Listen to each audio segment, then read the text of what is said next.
Last part में हमने देखा कि जाओ और सियो चैनली से मिलने जाता है। चैनली की हालत देख जाओ हैरान हो जाता है। डिवान ने उसको इतना टॉर्चर किया था कि उसके पूरे शरीर पर चोट के निशान थे। सियो डिवान को वहाँ से भगा देता है, जिससे चैनली उस दरिंदे के चंगुल से बच जाता है। तो चलिए यहीं से वीडियो शुरू करते हैं।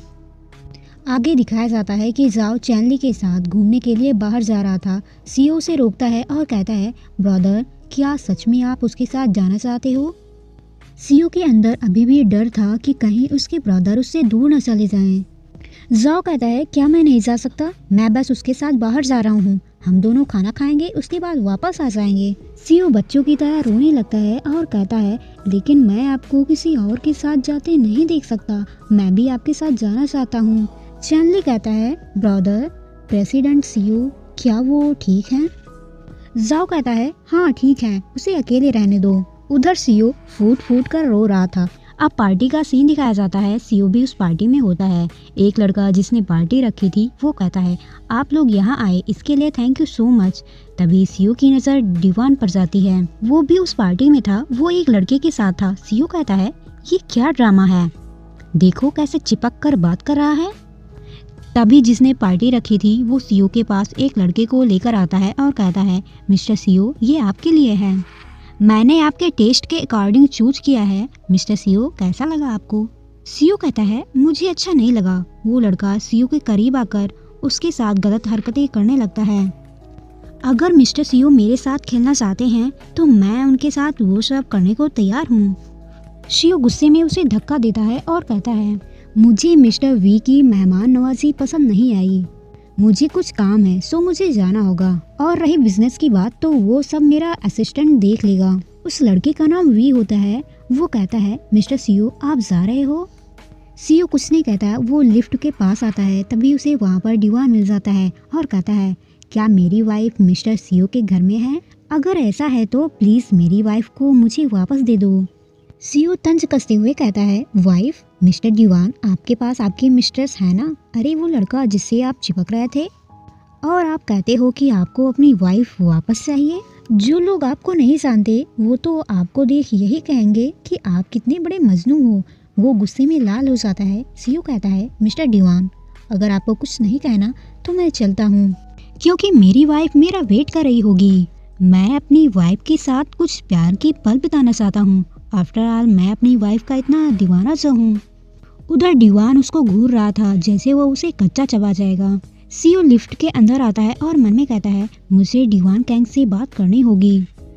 थोड़ी देर बाद सियो घर आता है। जाओ किचन में होता है। सियो कहता है, क्या कर रहे हो? जाओ कहता है, सूप बना रहा हूँ। तुमने पार्टी में ड्रिंक तो की होगी ना, इसलिए मैं तुम्हारे लिए बना रहा हूँ। सियो स्माइल करते हुए कहता है, ओह तो ब्रदर ही मेरी केयर करते हैं। जाओ कहता है, मैंने इसलिए बनाया क्योंकि मुझे डर था कि कहीं तुम उल्टी सीधी हरकतें ना करो और तुम्हारी वजह से चैनली और लिली की नींद खराब हो। सियो पीछे से उसकी कमर को कसकर पकड़ता है। जाओ कहता है, तुम बहुत जल्दी आ गए। क्या जिस काम के लिए गए थे वो काम हो गया? सियो कहता है, आप ये सब भूल जाइए। आपको पता है मैं डिवान से मिला। उसने मुझसे बोला कि चैनली को मेरे पास वापस भेज दो, जबकि वो एक लड़के के साथ था। जाओ मन में कहता है, मुझे इस मामले को जल्द से जल्द सॉल्व करना होगा। सियो उसको अपनी तरफ खींचता है और कहता है, आप चिंता ना करो, मैंने उसके भाई को सब कुछ बता दिया है। उन्होंने बोला है कि जैसे ही उनका काम खत्म होता है वो जल्द से जल्द यहाँ आ जाएंगे। जाओ उसके बालों को सहलाते हुए कहता है, वेल डन। सियो कहता है, ब्रदर मैं आपसे कुछ कहना चाहता हूँ। जाओ कहता है, बोलो। सियो कहता है, मुझे किस चाहिए? जाओ कहता है, उसके बाद? सियो कहता है, उसके बाद मैं उस कमीने को बहुत दूर भेज दूंगा। जाओ कहता है, गुड। सियो मन में कहता है, गुड इसका क्या मतलब है? अब दूसरे दिन का सीन दिखाया जाता है। सियो किसी को लेने एयरपोर्ट पर गया था। वो अभी भी जाओ के बारे में सोच रहा था। ब्रदर ही के दिमाग में चल क्या रहा है? तभी पीछे से आवाज़ आती है, मिस्टर सियो। सियो पीछे मुड़ता है और देखता है कि उसके सामने एक हैंडसम लड़का खड़ा है। उसके साथ एक बच्चा भी था। सियो कहता है, मिस्टर कैंग। ये लड़का डिवान ई का ट्विन ब्रदर डिवान कैंग था। वे दोनों हाथ मिलाते हैं। कैंग कहता है, आपसे मिले हुए बहुत दिन हो गए। वैसे मेरे भाई के बारे में कोई न्यूज़ मिली? सियो कुछ कहने वाला था, तभी उसके पास जाओ का कॉल आता है। सियो पूछता है, ब्रदर क्या हुआ? जाओ कहता है डिवान ने चैनली को किडनैप कर लिया है। सीओ हैरान हो जाता है और कहता है क्या क्या वो पागल हो गया है? आप चिंता ना करो, चैनली के फ़ोन की लोकेशन चेक करने के लिए मैं किसी को बोलता हूँ। सीओ और कैंग दोनों साथ में चैनली को खोजने के लिए निकलते हैं। वे दोनों उस लोकेशन पर पहुंच जाते हैं जहां पर डिवान ने चैनली को किडनैप कर रखा था। कैंग अंदर जाता है। सीओ और वो बच्चा कार में ही कैंग के वापस आने का वेट करता है। वो बच्चा कहता है अंकल सीओ, क्या डैड अंकल चैनली को अंकल डिवान से बचाने के लिए गए हैं? सीओ हाँ में रिप्लाई देता है। वो बच्चा क्यूट सी स्माइल देते हुए कहता है ये तो अच्छी बात है, अंकल चैनली मुझे बहुत पसंद है। तभी कैंग चैनली को अपनी गोद में उठाकर बाहर लाता है और सीओ से कहता है मिस्टर सीओ, हमें हॉस्पिटल चलना होगा।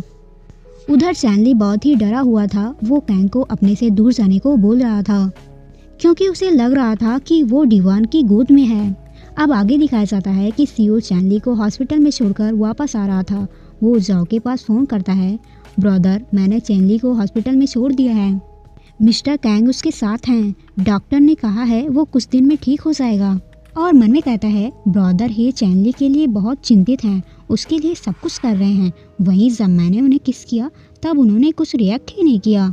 वो जाओ से कुछ कहने वाला था लेकिन उससे पहले ही जाओ बोल देता है सीओ अगर कोई अर्जेंट बात नहीं है तो मैं फ़ोन रखता हूँ क्योंकि आज मैं बहुत बिजी हूँ, सो रात में बात करते हैं, ओके। वो निराश हो जाता है। वो अपनी कार एक बार के सामने रोकता है। उसके चेहरे पर मुस्कान आ जाती है और मन में कहता है मैं देखना चाहता हूँ कि आप कब तक मेरी केयर नहीं करते हो।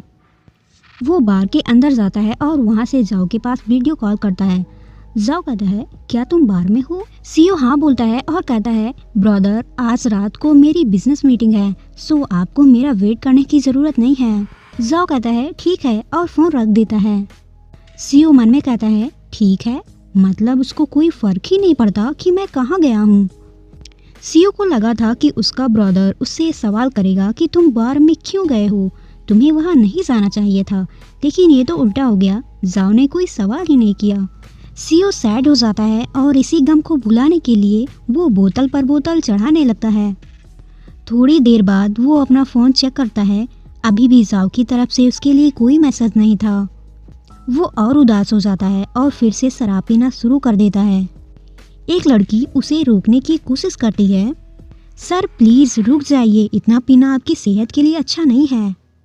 बट वो तो सीओ था, वो अपने ब्रदर के अलावा किसी की बात सुनता कहाँ है। उसे तो प्यार का भूत चढ़ा था। वो गुस्से में कहता है मुझे अकेला छोड़ दो, मैं मरूं या जीऊं उसे कोई फर्क नहीं पड़ता। वो जानता है कि मैं बार में हूँ, इसके अलावा इतनी रात हो गई है फिर भी उसने मेरे पास मैसेज तक नहीं किया। वो फिर से बिस्की की एक बोतल चढ़ा देता है। तभी दूसरी लड़की आती है और पहली वाली लड़की से कहती है क्या हुआ? वो लड़की कहती है मैं इस लड़के का क्या करूं? इसे देखकर यही लग रहा है कि इसे लवेरिया हो गया है जिसका इलाज डॉक्टर के पास भी नहीं है। सीओ ज़मीन पर लेट जाता है और ज़ोर ज़ोर से रोने लगता है और कहता है सभी लोग मुझे परेशान करते हैं, ये लड़की भी मुझे परेशान कर रही है। वो बच्चों की तरह हाथ पैर मारने लगता है। थोड़ी देर बाद सीओ घर वापस आता है। लिली कहती है डैडी आज लेट क्यों हो गया, 12 बज चुके हैं। सीओ उसके बाल को सहलाते हुए कहता है सॉरी लिली, आगे से ऐसा नहीं होगा। तो गाइस आज के लिए बस इतना ही, मिलते हैं अगली वीडियो में, तब तक के लिए टेक केयर, बाय बाय।